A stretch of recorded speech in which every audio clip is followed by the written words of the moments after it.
Josh, you know, it really was the moment of truth. Gundlach knows a big market moment as well as anybody, and he knew that that was the moment, too, when Leisman asked that question to the Fed chair, and the Fed chair said no.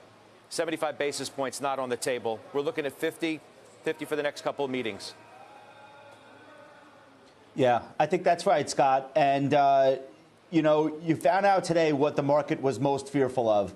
And it turns out it was not inflation. It was the Fed going crazy in the short term and racing to catch up with where the bond market is at a speed that really most market participants would say, OK, it seemed unnecessary when you continued to stimulate the housing market last year.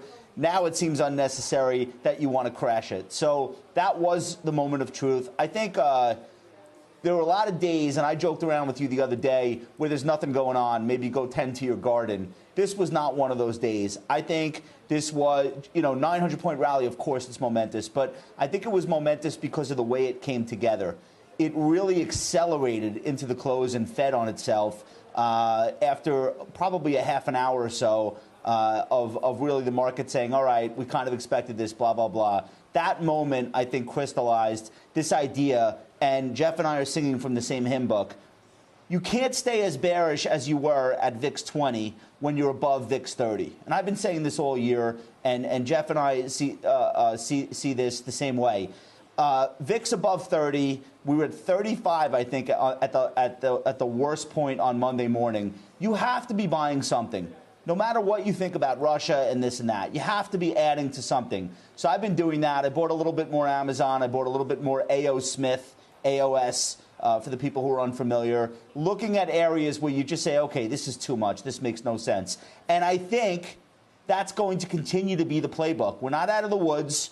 And I think for most investors, what they should be doing in a range-bound market, which is what we're in, you have to ask yourself, as bad as it felt on Friday, the Dow down 1,000 points into the close, and as great as it feels today, you have to find a middle ground.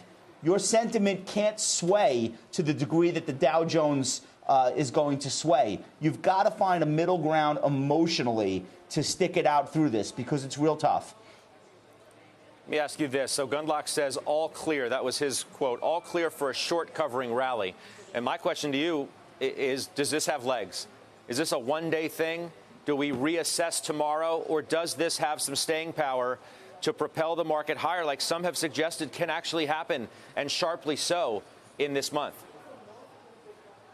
Well, the answer is going to come from big tech. And technology was the #2 performing sector today after energy, communication services, which is also big tech, right on its heels. And that's where the answer is going to be. This is something that we have been consistently saying on halftime. The fact that Apple was able to hold that critical support level and then today bounce off of that, very, very key. So if you're asking about the S&P 500 and you're not talking about Microsoft, Apple, Alphabet, NVIDIA, if you're not talking about those names, then I don't know what you're talking about, because that is where the rubber meets the road. The good news is those stocks participated today. So it's nice to have retail up. And yes, it's great to see the REITs bouncing. And of course, we're not mad that healthcare was up. OK, great.